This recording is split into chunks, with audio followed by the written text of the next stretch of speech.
Welcome to today's webinar. The topic today is wind load transfer from rWind 2 to rFEM 6. My name is Andreas Hörold. I'm responsible for marketing and public relations in the company Bluebell Software.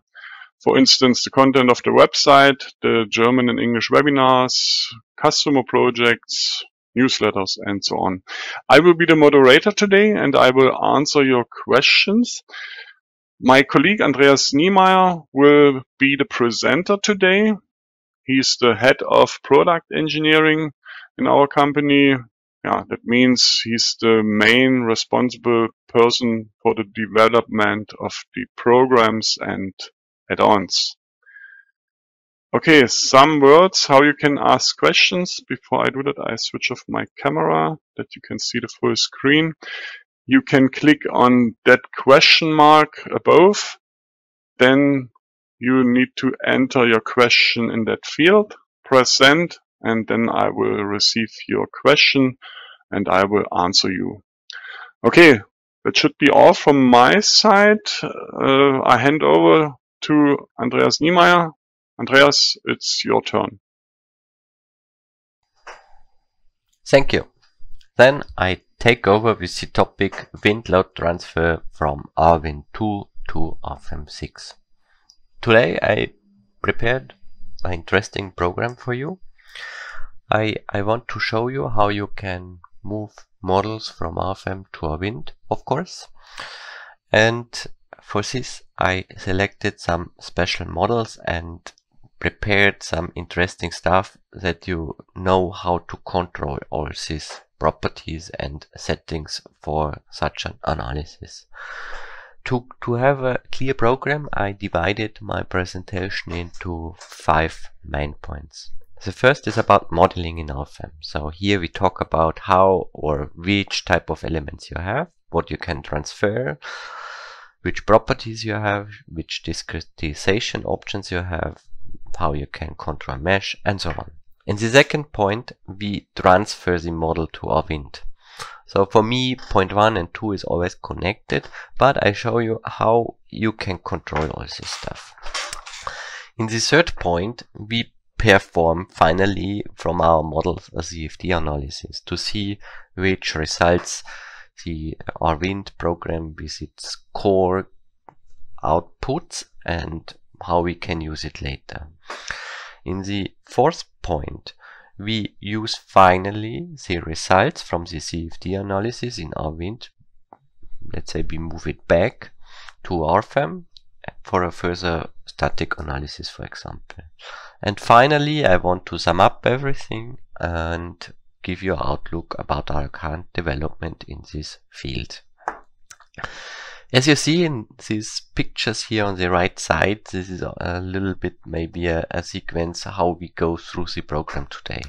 At first we talk about the elements, how you can move it to rWind, which type, about meshing options. So this should represent this first part, and the second part represents how you or which results you get in rWind and how you can use it in rFEM. And this brings me now directly to the point where we jump to the program. So we do it in a live demo. You see how it works, and I jump now into rFEM. I prepared here already a state that the program asks me about the model name. So that gives this child a name, for example, TT100. Now, of course, this is a typical rFEM model, and rFEM models always lives that you define and begin what you want to do. And this you have to do in these tab add-ons. You see, you can select concrete design, steel design, non-linear material behavior, whatever, many stuff. But we select today, for today's program, only wind simulation. This means we connect the program rFEM to the rWind program digitally, and how it works I show you later, but we open these options with this check here. Further, I want to do this presentation without connection to any standard, so I deactivate the classification of load cases, and additionally I deactivate the load wizard, what connects the definition of wind diagrams according any standard. So we do it really rough, really mechanical.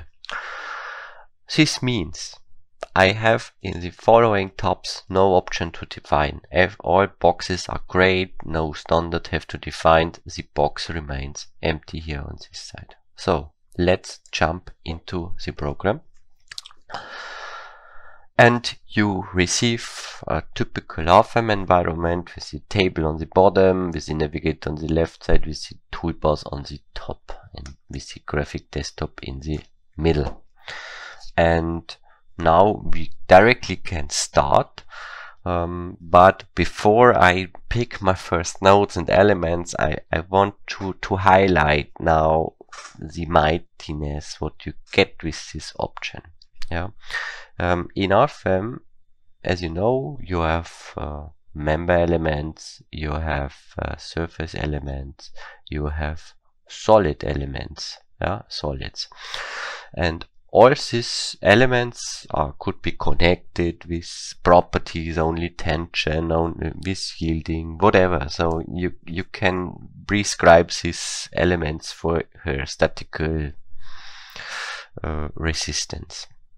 And now our team made it happen that you can use all these static elements, or let's say structural elements, in a wind tunnel.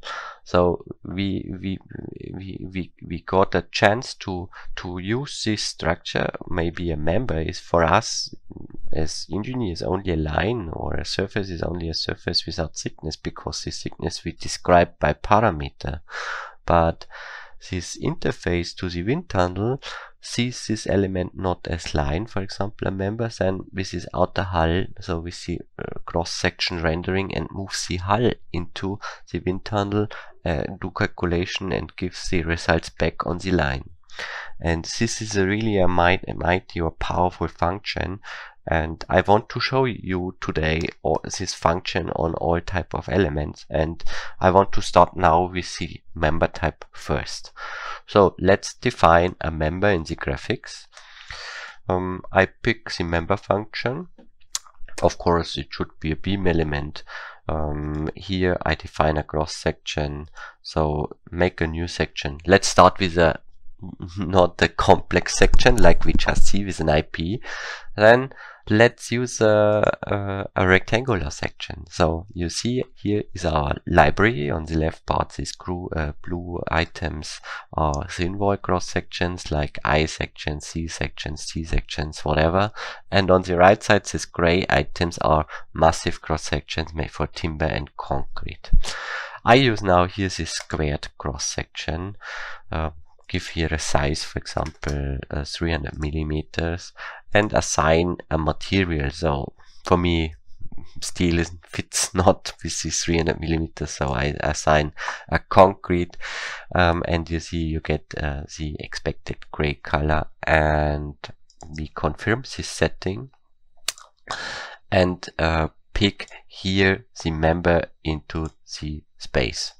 Now we get the typical member structure. For us, as I mentioned in background, it's only a line. Yeah, here you can imagine the cross section around the line. Of course, we can support it for structure calculation. And if I run, maybe only to give you an imagination what this element means in RFEM, I run a load case self-weight, and here you see the program is doing something, let's say calculating, and now we get the result. Of course, maybe I show you only this wireframe model. You see deflection is really minor because self-weight forces really massive section have no effect. But what we really can see better is, for example, the normal axis force diagram, and you see the normal axis force diagram is increasing to the bottom according to self-weight, and finally this means also a support force on the bottom according to self-weight with the same size but in the vice versa direction. So statical analysis is more or less working really easy in this structure. You pick the elements, you define boundary conditions, and start calculation, you receive results. But this is not the only work what civil engineers have to do, or also regular engineers have to do in such a program. You also suffered with some topics that you have to consider climatic loads on your structure. And here, of course, we know snow, but also wind, and today is wind the focus. So I want to show you how you can define wind loads on such a structure.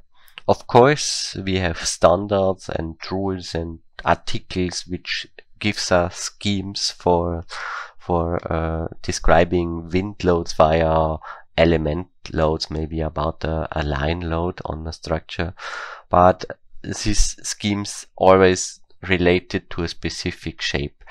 And because we realized from our users that the shapes always changing, are going more organic, curved, whatever, so you have not always these nice shoebox shapes.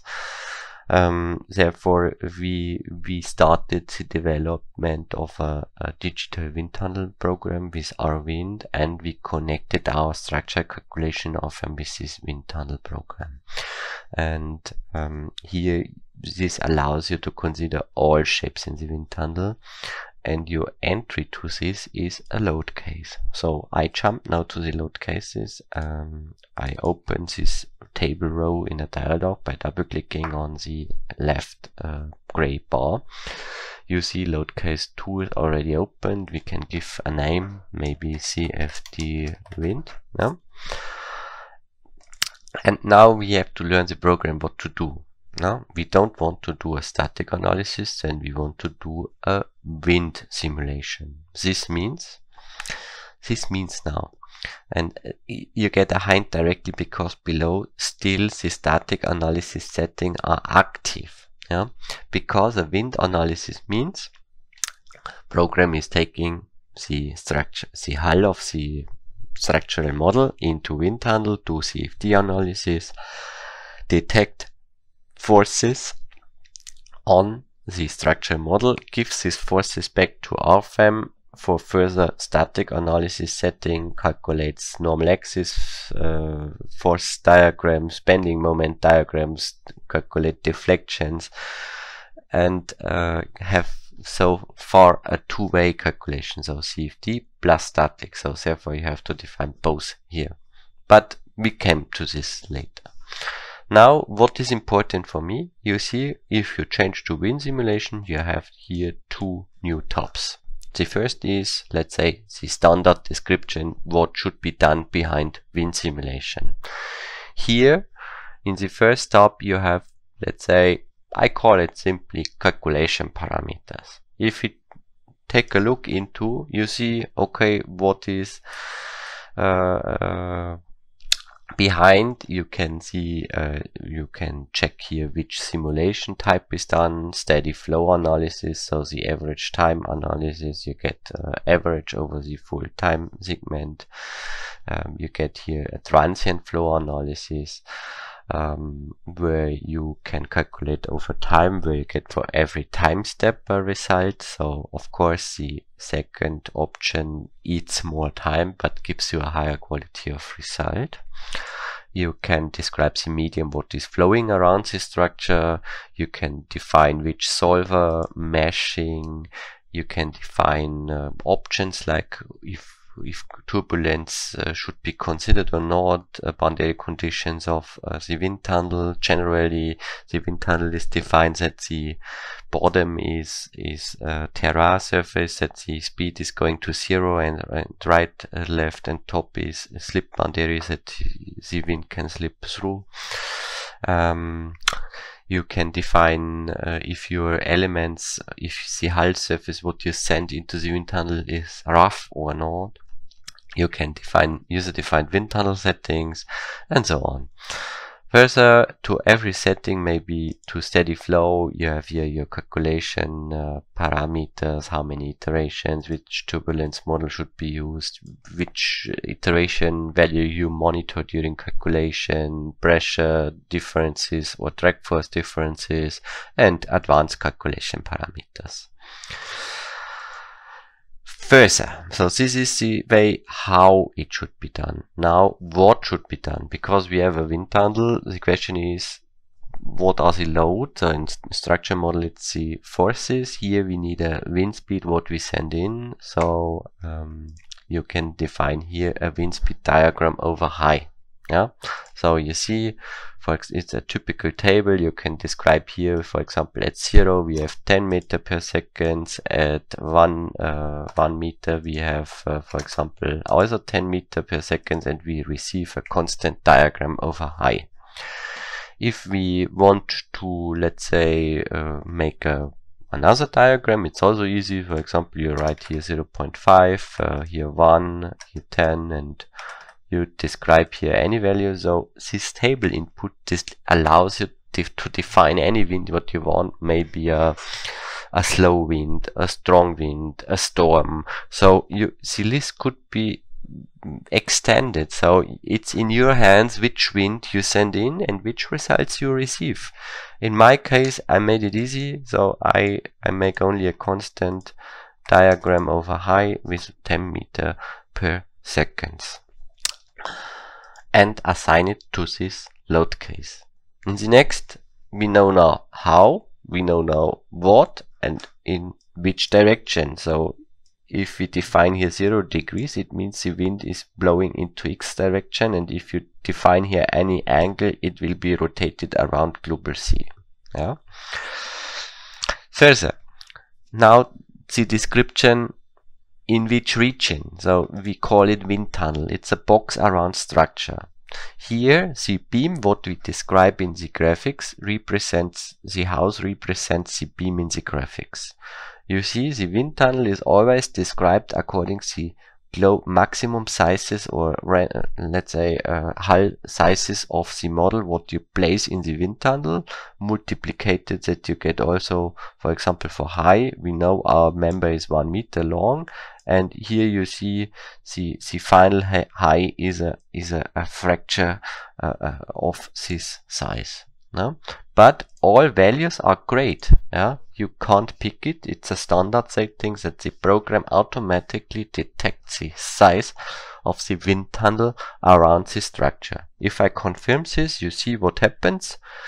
According to this 1 meter high beam, the program describes here this wind tunnel box with these dashed lines with the input wind speed in our RFM.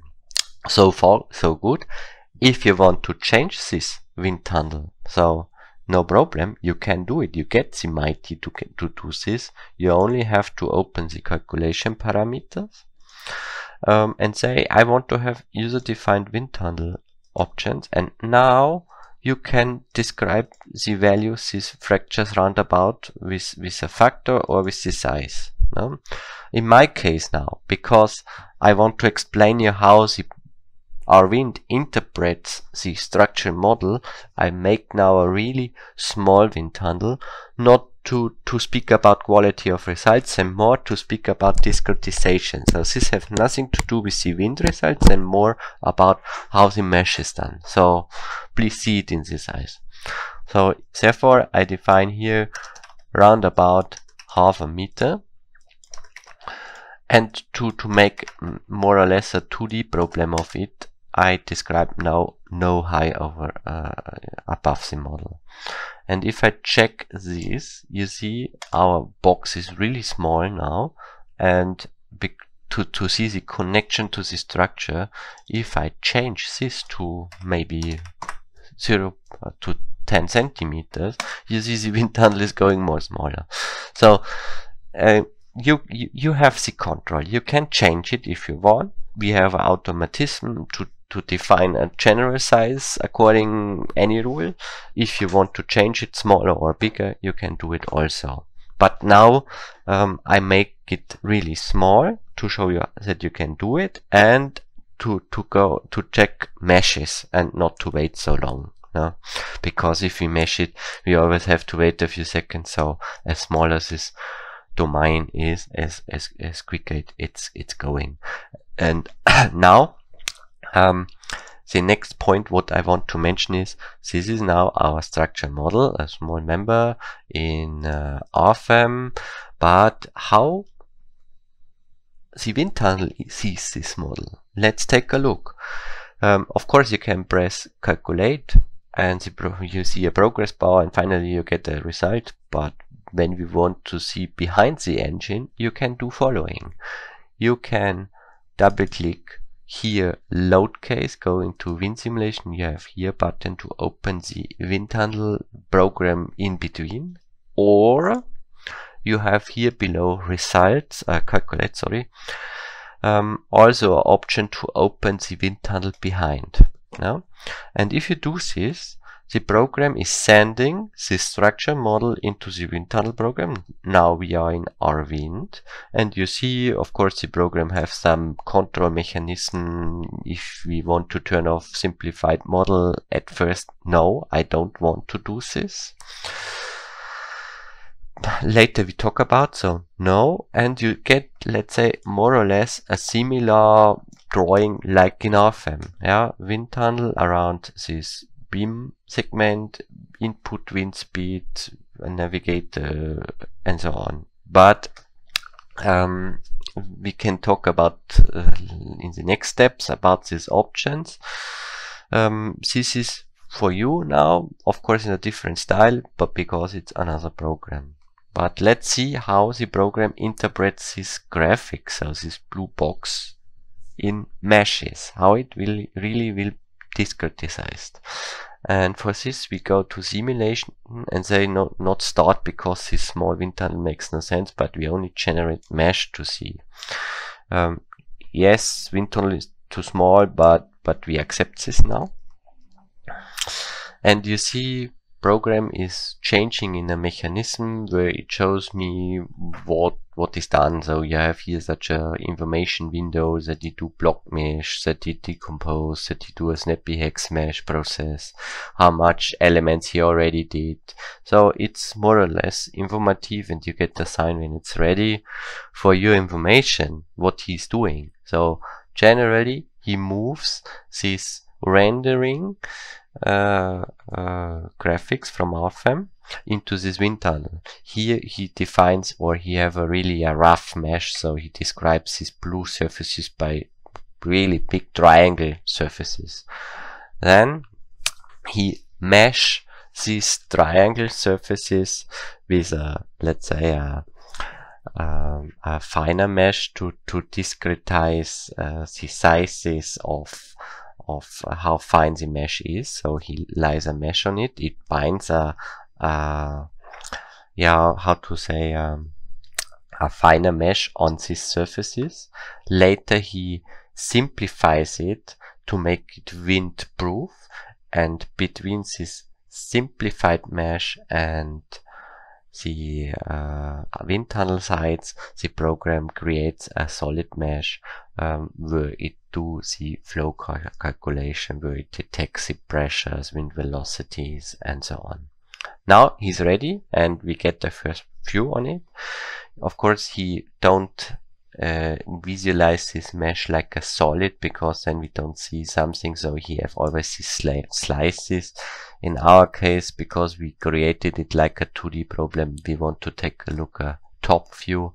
And here for me now is important that you see the program knows that he should be mesh fine near the object, so he creates a fine mesh near the object, and to save calculation time, he increases the size from the object to the wind tunnel side. So here the elements are going bigger. Yeah. So this is the general behavior. The program always wants to mesh near the object fine. But at the moment, nobody said something about how big and how small the elements are. This is done always relative to the model size. Here it's important to you that you know the program knows generally here mesh density, and this mesh density factor is deciding how much elements are globally used, and always with this gradient from small to big. And in this case we have now, let's say, more or less about 350,000 elements with this standard setting. I would say this is connected to a calculation time of 5 to 10 minutes.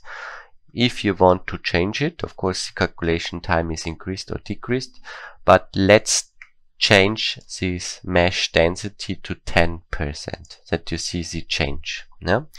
We don't change it here because then we only change it locally and the RFEM don't know it. So every setting we change in RFEM. So I close this program now, don't store.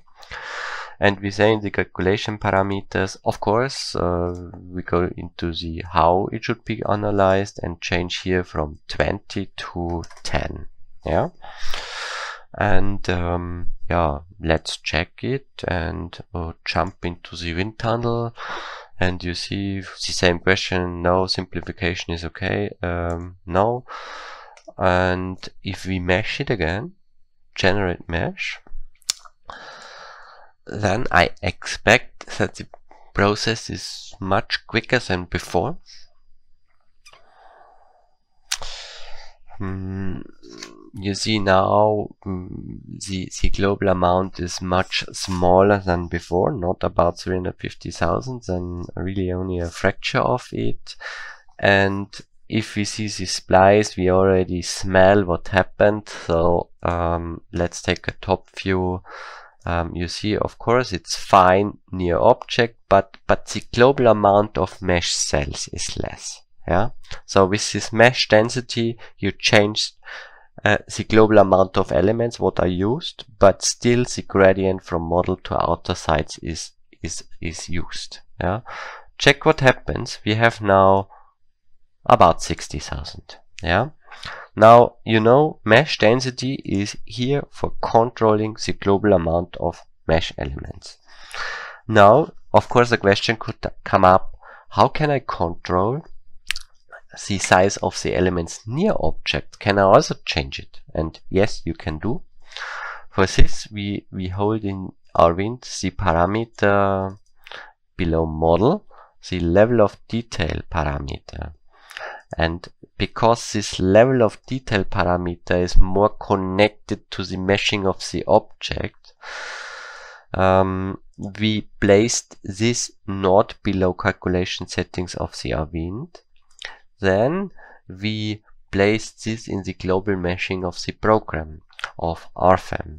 And here you have at the end a wind simulation tab where you have a lot of settings, and you see in the first stage level of detail, and here we can say, okay, level of detail should be 1, for example, and we do the same step again. So open Arvind,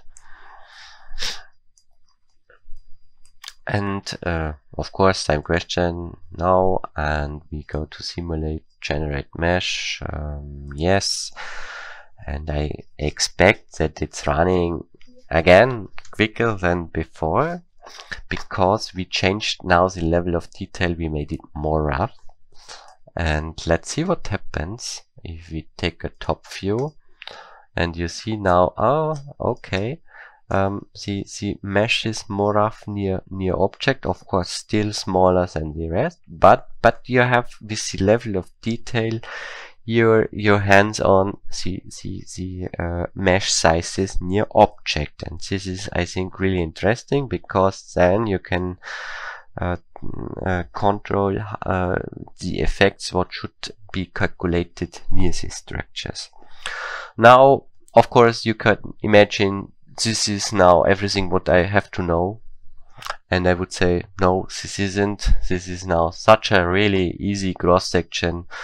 It could be much more complex, and imagine this is not only a massive cross section and a thin void cross section. So let's change this section here of this beam from a, let's say, simple shape to a more complex shape, to maybe an AGB 320. And now I change something only to talk about. I define in WinSimulation, hey, please make optimized member topology from 0. Yeah. Why? And only that you know what this parameter means. I confirm it and I jump into Rwind and open it now as before and see, oh my god, I get the same model like before. Is this really true? Yeah? If I generate mesh, maybe I don't see it. Yes, of course, but the program is running. We end up in this, let's say, 30,000 elements as before, and the question could appear, is this a bug or not? And I would say, no, it isn't. You only have to know that there is a function what describes around your AGB cross section a rectangular to simplify this cross section, because for example, if you say for my window analysis I don't want to calculate in the detail of cross section sizes and more rough around the structure, then you can simplify it with this function. So you can consider every member like a independent from its cross-section shape, like a rectangular cross-section. And for this you have a parameter in the mesh settings. Yeah. So let's change it now back to this mesh setting for these sections here, to say, okay, optimize member topology to 5 or 10. In this case it makes no difference. And go back to the wind tunnel and check what happens. And now if you go back to the setting, you see we get this cross section into the wind tunnel if you want, but you can control it by these mesh settings. It's only important that the program knows what to do, what you want to consider. In this, let's say, if you consider only the wind on such one beam, it's clear that you want to do it. But if you have a 50-meter big structure where you say it's covered from something, I don't be interested in this wind analysis around shape, then you can simplify it with this rectangular box. And if we mesh it here with the mesh settings what we had already, then you see the process is that it's fine near the object and it's going bigger to the wind tunnel sides is still active. Of course we have a little bit more elements than before, but you see our team made it happen that you see your fine near model but going bigger to the outer boundaries. No? Now you can see, of course, this is working, but we still get always this question about simplification. And for this we have really to take a close look what this means. We take maybe in C direction, and you see now, and this could happen a question, why the meshing is not running to the sides of this section. Yeah, so why we have here a small gap. And you can also visualize it like this. So maybe here isotropic, you see the program is binding a mesh around the RFEM model what is a little bit bigger with some gaps, and this is connected now to the simplification. Of course the simplification makes sense, not always, it depends, but you should know where you can control it. And for this we do now a meshing without simplification. So we say mesh setting, WinSimulation, and we say here where is it, the simplification we turn off. This means now the program is meshing directly the exact shape what is coming from RFEM. Okay, we say here calculate open wind, and if we mesh now, simulate, generate mesh, yes, then the program is creating exact the mesh on the blue shape what is coming from RFEM. You see, of course, we have a little bit more elements because you have to consider more boundary conditions.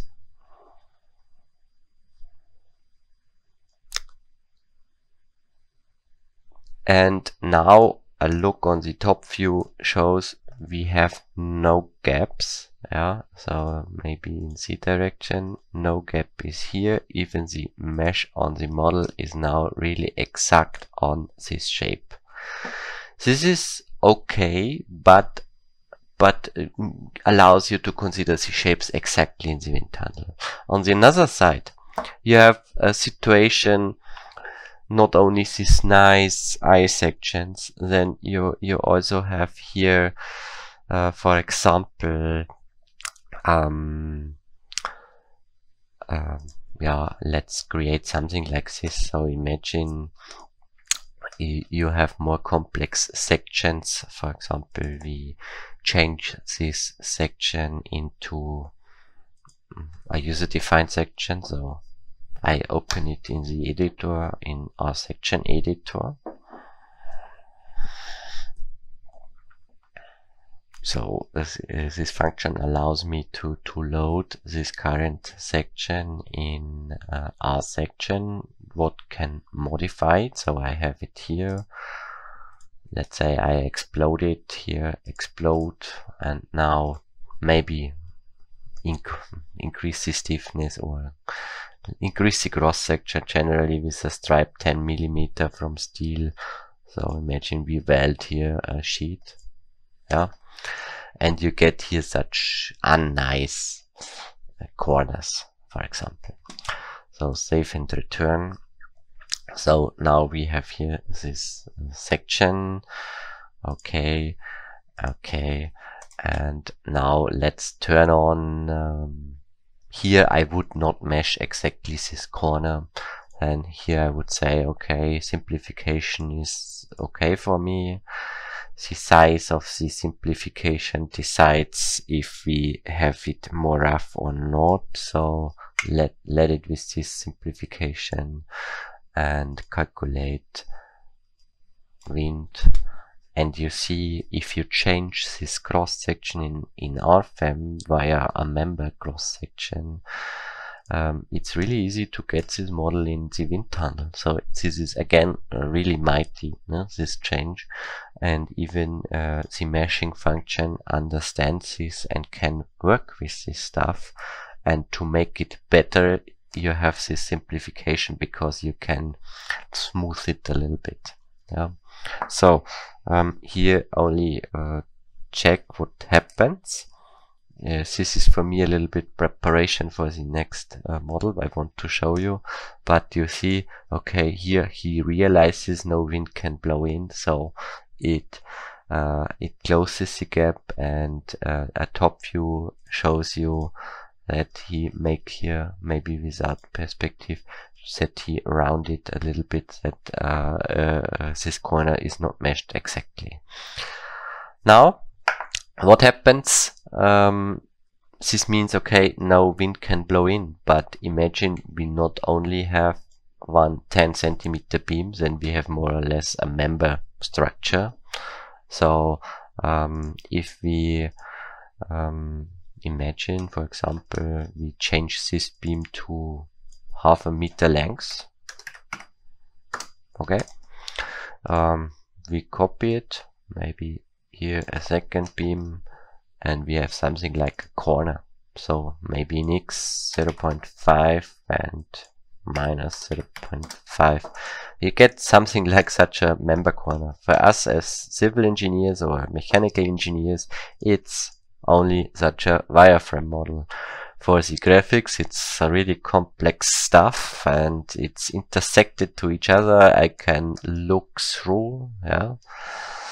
And now the question appears, what happens with such a model? Now I only increase the wind tunnel a little bit, as a wind tunnel, okay, above 0.5, yeah. And yeah, And now we can mesh also this stuff. So let's check what happens with the current settings where we think it's fine. And so let's see, simulation, generate mesh. And you see the simplification is now on. It helps to cover this really intersected geometry, because this is in reality not the true, but we try to make it calculatable.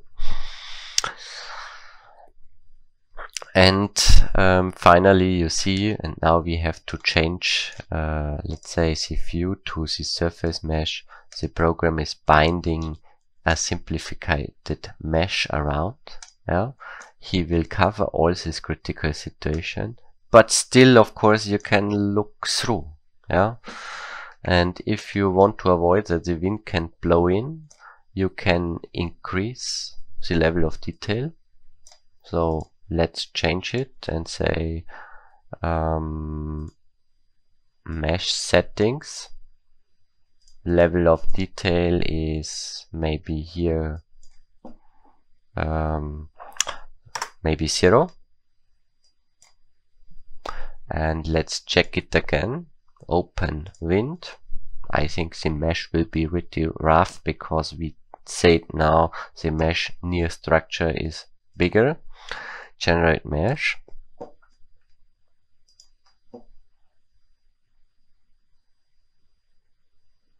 So size of mesh is really small now, not for real calculation, but it's only for this sense now. And you see, okay, this mesh is more rough because we said this size is bigger, but unfortunately we can still look through. And you see now, only changing level of detail is not helping always to make it wind proof. Yeah, because also the wind can blow now. Of course, with less elements, it makes not really a sense, but the domain don't understand this. So to close it, we added here a further option, and this is now the last option I want to mention in this case. We have also here close openings. And you can say according model size or real size, and say for example 0.1. And if we use this meshing here, open wind, and mesh it again, generate mesh, you will see, run yes, that the mesh will be maybe size or amount still rough and small. And now if you show surface mesh, you see the program was able to close this opening. So this is also a common question, and this leads me also to the next topic. You get with this opening closing function what is available in the mesh option, the option to close these small gaps in your structure, in details, whatever. Yeah, but it's not here to close full structures, maybe a window completely. So it's not made for, it's more for this controlling of this slime or foil what we bind around, if it should close something or not. And now I really lose a lot of words about these meshing options. I hope I could get you a feeling and a value how you can control this meshing. And now this opening stuff leads me to a new type of model I prepared. And I prepared this here, I open it, mixed model.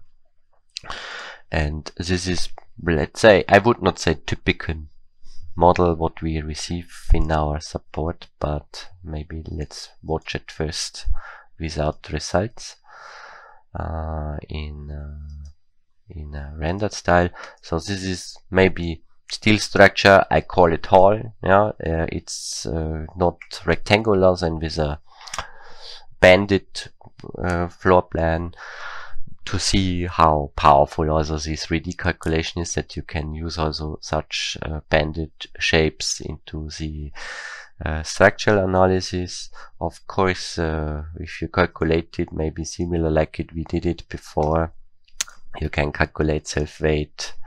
You receive again, if you define these cross sections here, it's I sections mainly with bracings. You receive here deflections in the middle. You receive normal axis force. You see compression on all columns. You see bending moments. You get also, for example, here stresses. In the middle you have this bending, so you have here tension, compression, and finally, of course, support forces on the bottom. So typical general stuff, I would say, in our programs for structural analysis. But now we come again, same story as before for this simple beam. If you want to do climatic analysis, you have to define the wind and snow loads, and for wind we have also this CFD analysis. And here I predefined already a similar load case, maybe only wind load case, one wind scheme in X direction. You see wind tunnel is defined around structure. Here I selected also a constant wind profile over high. And what is now really it could act like a black box if you do this. Press calculate, you get finally deflections. You see super deflection of the structure is going in wind direction. Bending moments also fine. So you could use this load case for design. Of course you can do this, but you should always know what you're doing. And here it's really interesting to see inside the wind analysis. And for this, our team programmed now options that you can visualize the wind tunnel results also in RFEM. So you get here wind simulation analysis.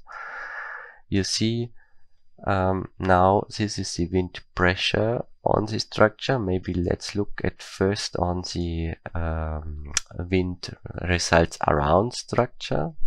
So we have here maybe the pressure scheme. Let's take a look on this view, and you see, okay, this is the pressure around structure, and what is interesting, you get always a pressure peak in front of the column. Here you see maybe the simplified mesh, but this opens for you a situation if you see wind speed that the wind that the steel structure is not covered, the wind is blowing through. Yeah, and this is also the finally what you see from these schemes. This is not what you want to calculate generally, because generally you assume the steel structure is covered by a trapezoidal sheeting, insulation panel, whatever, but the program don't know this. And if you see also the only this results here, you see maybe without clipping plane. Yeah, okay, this model is here have some compressions according to the wind, but this is only the grid of members inside the wind tunnel, and the wind can blow through without covering. And maybe also a look into the wind tunnel opens you that you calculate something what is generally not expected. So maybe if you watch here, you see these streamlines are running generally through. Yeah.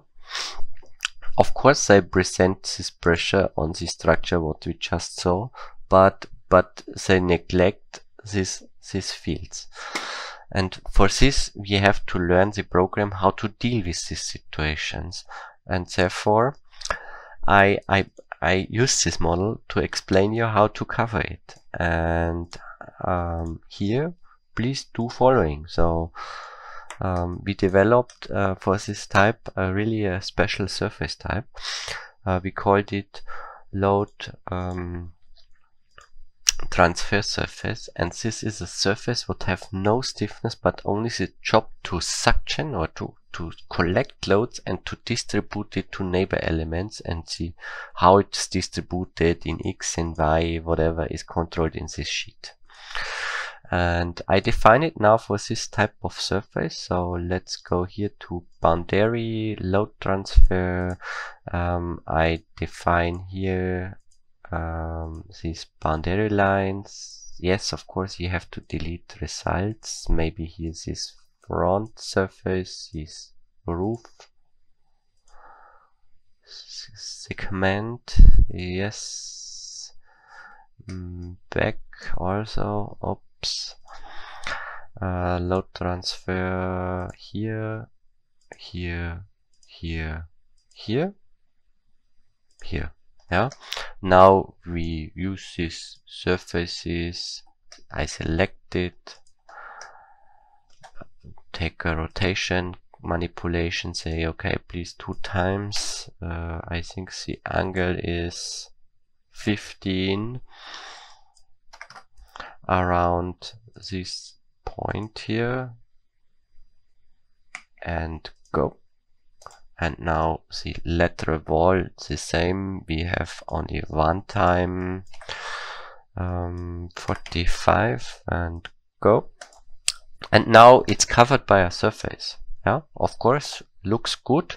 Maybe only to show how this surface is working, I use maybe here the self-wet load case and say, imagine we have a wind load in X direction with standard size 1. You see, if this load is acting on this structure, this means behind, I can visualize it vice versa, that the program is distributing the surface load around these beams. No? If I say now the properties, now you see the properties is, if we open properties, have the job to distribute it via stripes in X and Y. If I say please distribute it only in X, okay, and the program is distributing this load only right and left, and this is more or less what I want to have. Yeah, where I say yes, of course. Now let's check coordinate system. X, X, X is everything running horizontally, so we say to all surfaces, surface edit into X.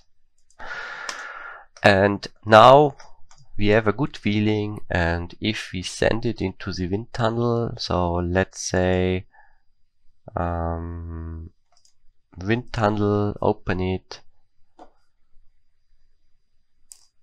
everything works as expected, and you see you should get this structure here and everything super, no? You say okay, now it's covered, and if you mesh it like before, today I press really often on this meshing command.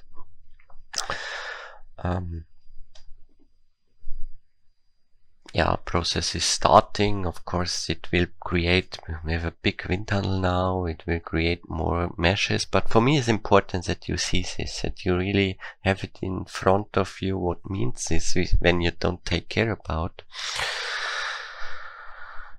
Still, settings are really rough, so it's only made for presentations. So you have to calculate this type of structure with much more finer mesh. You have to make a mesh convergence study that you see at which mesh size the result remains the same. But what is important now, you see still here fine, going bigger, but if we show surface mesh, you see we have here such ribs,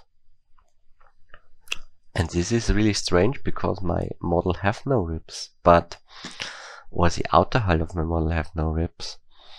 And if you watch the model, you see in detail this surface is in the center, and the maybe if we have a top view in Z direction, of course these cross sections have an overstand, and so the meshes only bind around. Yeah, so if you have here this, is this right?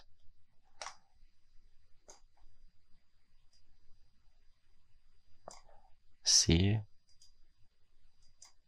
and now you see, yeah, of course this simplification is working, but this is not the real structure what you want to calculate. No? And therefore I recommend following. We have a option made in RFEM here in the mesh settings of wind that you can only calculate visible objects. Yeah? This means if you check here, for example, please make visible all surface with the type load transfer, for example, we have only these surfaces active. And if we run now the analysis, so I do it now with this global command, that you see also this two-stage analysis, and we can check later the results. You see at first the program is doing the RWind job, what maybe meshing and calculating the CFD analysis according to the calculation parameters what we defined. And then you have automatically a second calculation step. So if I click on it, it's the static analysis of the wind pressures from the wind analysis. You get also here the convergence diagram for the analysis, what is done, visualized here. Clear, I defined the mesh settings so rough that I can receive results pretty quickly, but here you see how the residual pressure still oscillating and begin really big during the different iterations, and in the beginning it have a let's say a convergencing gradient, but it's still too big.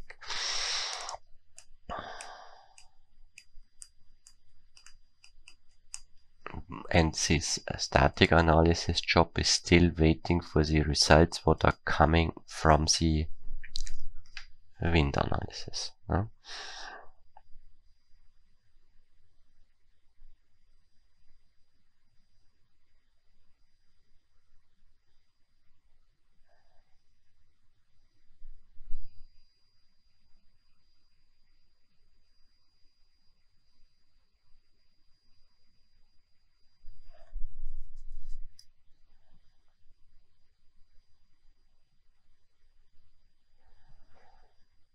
So now the first calculation job, the CFD analysis, is ended. The loads are transferred from the outer hull to the structural elements, and the program can do static analysis.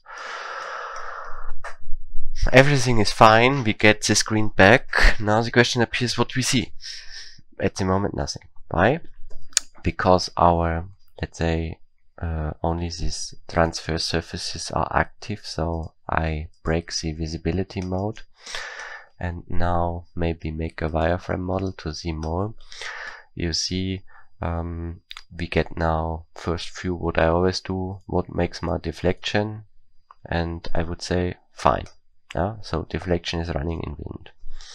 The next view what I do is maybe check forces. I see, okay, in the back we have tension. Oh, now also we have here tension, so it means uplifting wind.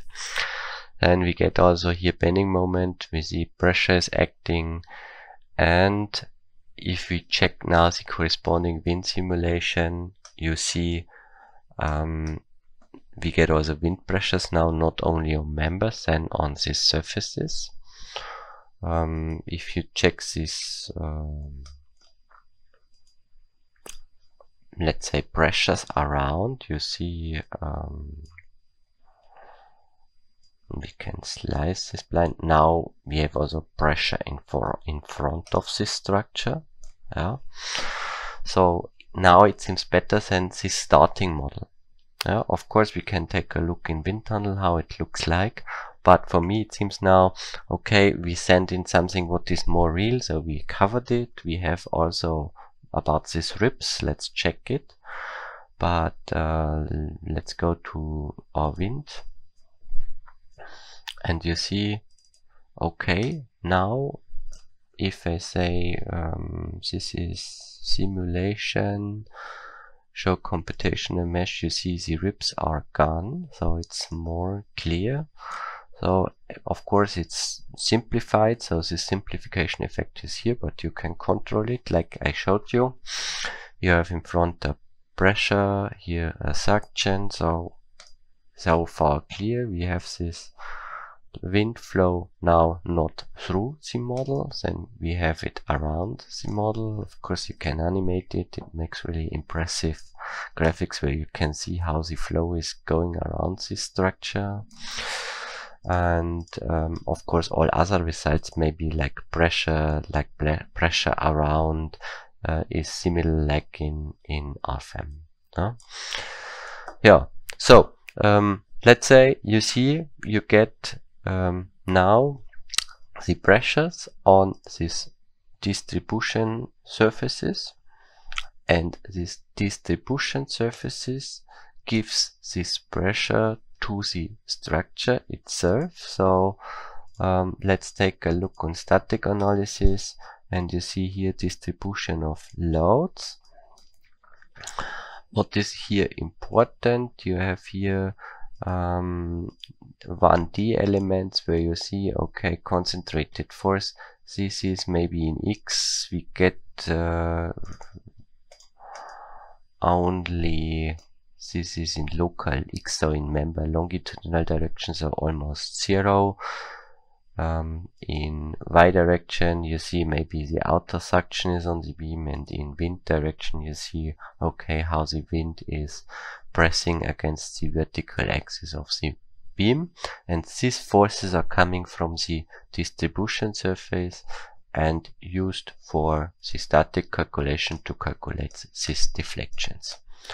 Now this should show you how you can do from RFEM, or can use a RFEM model in wind tunnel and receive back the forces. Of course the forces depends on what you send in and which calculation parameters you used. It's your game now to say, I have maybe here more load cases. Imagine you have maybe CFD, wind load mean, wind load gust, wind load storm, so you can define different wind schemes to apply it on the load case. To apply for every wind scheme one load case, and to apply it to the structure for further calculation. This is also possible. If you imagine you have now these 2 load cases or more, the program allows you to say, of course I want to have a combination surf weight with wind. If you have to consider some safety factors, maybe from standard we would have 1.5. If you have some more safety factors for according any uncertainties from the CFD analysis, you can change this factor here and you can calculate, and the program is combining surf weight with wind loads in one load case, and these wind load cases could be considered. Now we have surf weight plus wind plus additional safety. You can consider this load case in any design to make a check according Eurocode, whatever. So this brings me now to the end of my demo webinar, and I want to sum up everything what we did today and give you outlook. I talked today a lot about discretization. So I showed you how you can move member elements into the wind tunnel. I showed you how you can consider surface element in the wind tunnel, and corresponding to all these effects what I mentioned to you, you can also consider surface elements and solid elements. Further, we talked about how you can consider member wireframe models in the wind tunnel, which issues appears, and how you can, let's say, close member structure wireframe models, member grids with such load transfer surfaces to distribute loads on members. And finally, I showed you how you can combine these load cases, how you receive the loads in RFEM, and how you can combine it with other loads. To the outlook, of course, our team is still working hard on these programs. We're working on several topics. One main topic is a result combination for wind loads. So if you imagine So I showed you here this distribution of loads, where you see, okay, this is maybe the forces in C. This is acting for only one load case, but if you imagine you have here maybe a wind load case in X, in Y, in copy in X, Y, or maybe let's describe it with 0 degree, with 90 degree, with 45. So or maybe with strong and weak wind, you can set up a list of load cases you wish to consider, and if you combine it later in a result combination, maybe that you say, please make me an analysis of all these load cases. You don't receive these results here, only internal forces, support forces, but this distribution of loads is not done. So our team is just working that you get also a result combination envelope for this load distribution. Then we're working on a, let's say, wind statistics. This means, as mentioned, you can send in weak wind, strong wind, different wind schemes on your structure in different angles. And you also, let's say, receive here then a set of min and max values, and you can connect it with a factor how often they appear during time.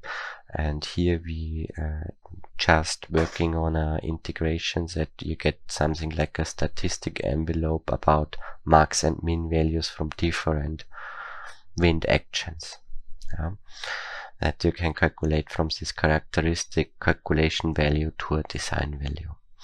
Later, or parallel, be working on a as you see what I showed you in where's my mouse, with these surfaces here. We place these surfaces now in the center. What is, of course, one solution, but a better solution would be to make something like a hull where it describes the real surface of such a model. So I would say the surface should run around on the outer side. With this, we're working on a new surface type where you can describe the outer hull of a building, and this outer hull should directly learn to transfer loads to the neighbor elements. And this is, we call it internally wind surface, but this is also a topic where we're just working hard on it. And with this, I come to the end and give back.